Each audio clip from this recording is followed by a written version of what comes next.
Ya. Seperti itu.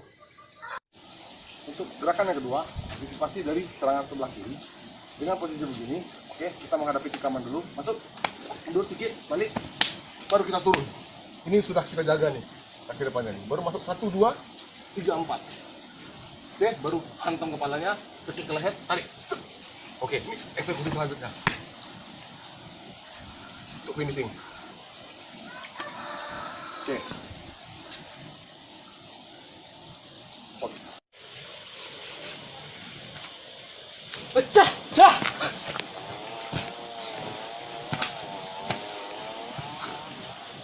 Dah.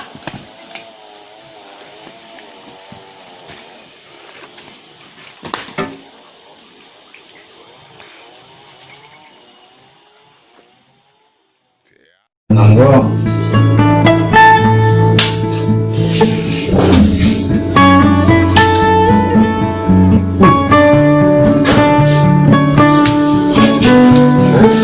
Jika ke depannya ternyata tidak berhasil diadopsi,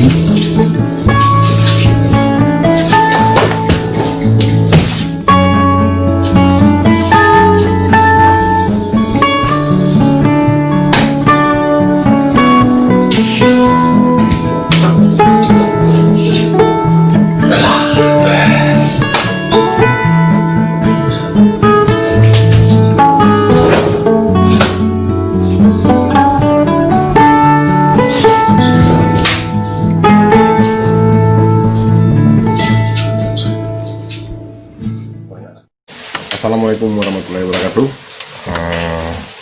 Masih dalam suasana pandemik, jadi saya pengen sedikit share tentang kerambit yang saya dapatkan melalui tutur dari tuo silek saya sendiri, yang kedua dari salah satu guru kerambit saya, dan beberapa lagi penuturan dari tuo silek. Jadi kerambit Minang itu menurut penuturan salah satu guru silek saya, mata bagian yang tajam itu hanya di dalam saja, di luar tidak, di dalam saja yang tajam. Jadi saya dapat informasinya. Nah, sistem memainkannya seperti biasa, di hidden dulu, disembunyikan dulu. Disembunyikan ini tidak ada pakemnya di mana dia harus disimpan. Yang penting user pengguna tahu di mana letak kerambit tersebut. Masuknya begini, kalaupun melayang langsung cabut, langsung satu, bisa putar atau bisa langsung masuk dari bawah pusat, tarik ke atas. Oke, memegang kerambit seperti yang kebanyakan kita pakai, ada yang memegang kerambit seperti ini. Tapi salah satu penuturan dari guru kerambit saya, beliau lebih menyarankan memegang seperti ini. Kenapa begini? Postingan saya sekitar 3 tahun yang lalu, saya pernah memperlihatkan sedikit aplikasi kerambit. Ketika kerambit masuk, disembunyikan di dalam ketiak. Sekitar beberapa tahun yang lewat, saya pernah posting itu di akun YouTube saya. Karena dengan posisi begini menyimpan lebih mudah. Alasan salah satu guru saya tadi, dan yang kedua lebih cepat dibuang. Jadi begini, salah satu yang dia tunjukkan, yang diajarkan kepada saya cara memegang kerambit itu begini. Ada juga yang begini. Tapi bagian yang menyerang, bagian yang ditajam, bagian yang digunakan untuk menyerang itu adalah sisi dalamnya. Mungkin sekian dulu sedikit penuturan saya tentang kerambit sepanjang pemahaman saya yang saya dapatkan dari tutur silek saya. Oke, satu lagi tertinggal, bahwa dalam bahasa Minangnya, jalan nyopai tidak bisa ditakok. Artinya kemana kerambit ini akan menyerang tidak bisa ditebak. Itu yang pertama. Yang kedua, tidak digunakan di awal pertarungan, sama sekali tidak digunakan awal pertarungan. Ini hampir rata nih pakem yang saya dapat, bahwa senjata dalam silek itu digunakan terakhir ketika sudah tidak ada jalan lagi, atau memang harus keluar kerambit itu. Kalaupun dia keluar, dia dengan menggunakan sistem kejut. Sistem kejut karena ketika menghadapi lawan dengan senjata yang lebih panjang, orang Sile lebih mengandalkan dulu yang ada di badan mereka. Contohnya yang dipakai oleh mereka seperti deta atau sarung atau bahkan baju Silenya sendiri. Oke, akhirul kalam. Wassalamualaikum warahmatullahi wabarakatuh. Semoga bermanfaat. Assalamualaikum.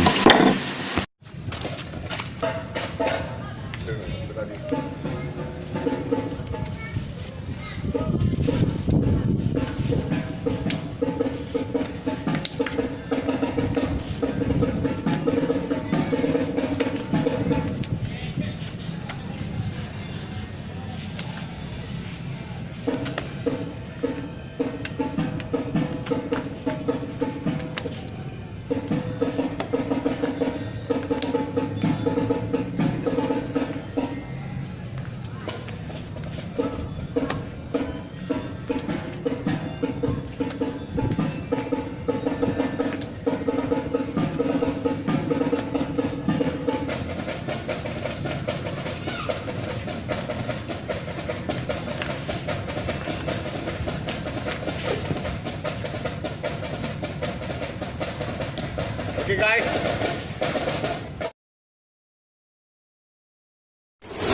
Oke, assalamualaikum warahmatullahi wabarakatuh. Sedikit saya ingin berbagi masalah karambit dan pesawat ini untuk mendapatkan training kapan karambit harus dikeluarkan. Oke, jadi ketika kita menghadapi attacker yang menggunakan pisau, si penyerang pasti merasa lebih percaya diri jika dia tahu lawan dia sudah memiliki apa-apa. Nah, kita nggak perlu ngomongin itu. Sekali ngomong ini, ingat, ujian. Jangan lupa simpan kembali. Satu, kedua, sama, kita bisa ambil dan kita lakukan balikan untuk menjaga satu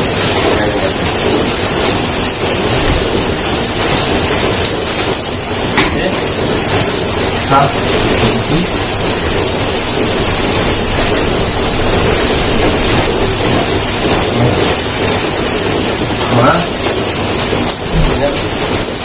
Misalkan lawan tidak melihat kita mengeluarkan karambit.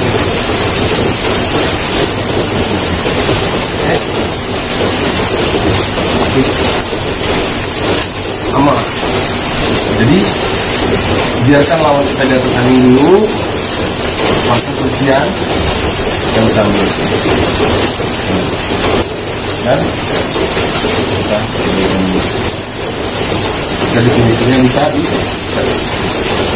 Oke, dan saya butuh jalan dari tadi. Semoga bermanfaat. Assalamualaikum warahmatullahi wabarakatuh.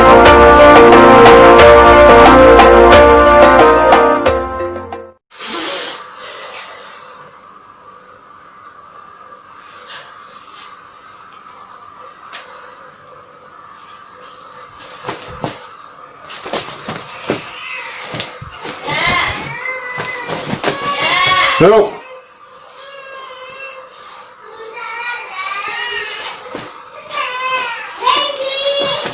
Baiklah, saya akan sedikit mempresentasikan masalah karambit yang akan saya gunakan melalui pola langkah di sini yang saya pelajari. Oke. Saya eksekusi dulu, set.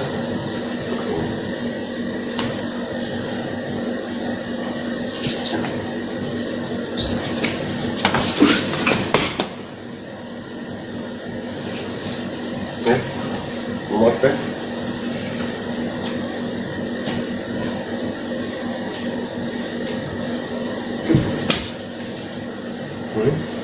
Sekali jalan. Oke. Nomor 2.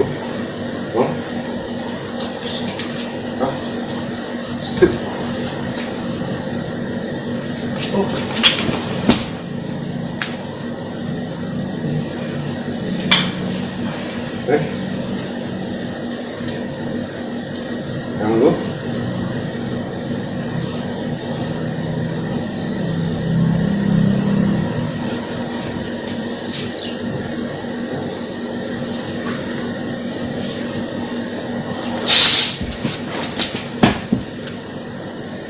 Oke.